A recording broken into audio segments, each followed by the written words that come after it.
All right, guys. So for our next topic, what I want you to do is create a Google Drive folder called your name plus social studies. The reason why I want you to put your name in there is in case you share it, I know whose is whose quite easily. And can you make a Google Doc in that folder, title it your name plus social justice? And basically, what I want you to do is complete your work while we're out of school on that doc. And if you want me to look over any of your work, just share it with me and I'll have a look.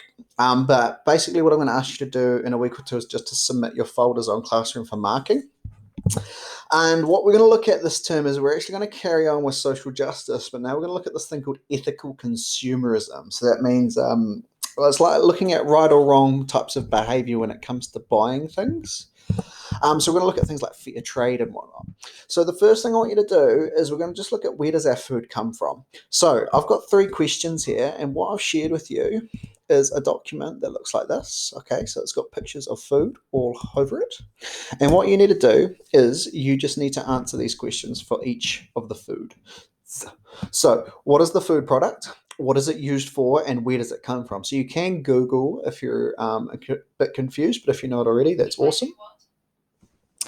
And then what I want you to do after you've done that, after you've done your prior knowledge sheet, is I just want you to listen to me for a little bit. So, why did we pick these types of food? So the bits of food in the pictures, these pictures were chosen specifically because the practices used in the harvesting and production of those food products can be harmful to both the people working in these industries and to the environment.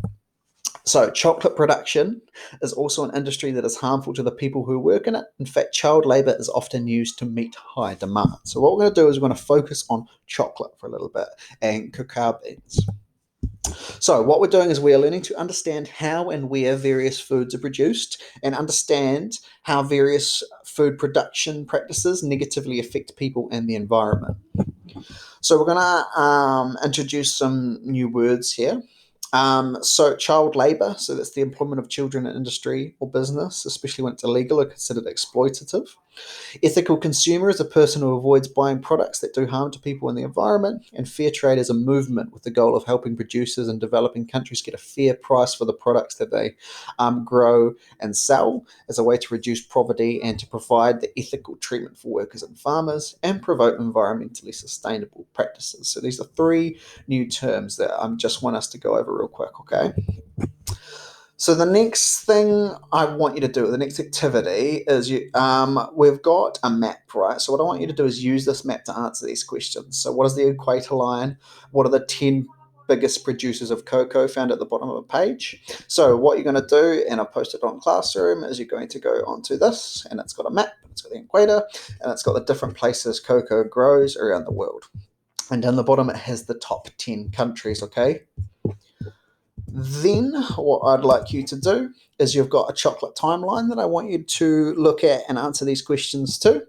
So the timeline looks something like this. So basically what I'm looking at is can you be given a visual aid like a timeline, and can you find and select relevant information in this timeline to answer questions.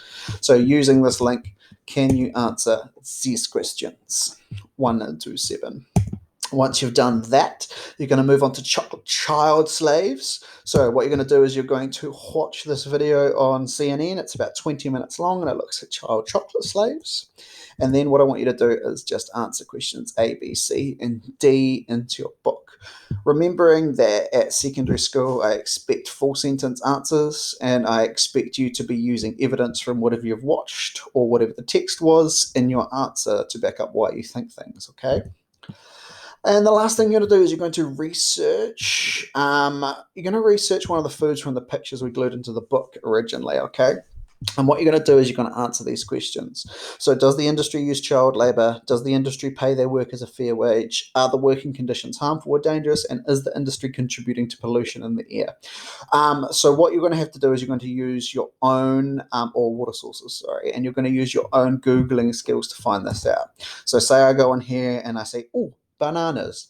I'm going to then search about bananas, find out where they come from, and just answer these questions. Find out if they use any child labour, do they pay fairly, are there fair trade bananas, which I'm pretty sure there are. There should be some issues around any of these foods, no matter what one you pick. So you pick one, answer these questions, and that is it. Once you're finished, can you just share your work with me? And that's all we're doing for this week. Next week, either on Monday or Tuesday, I will post the next activity. Cool. Thanks, guys.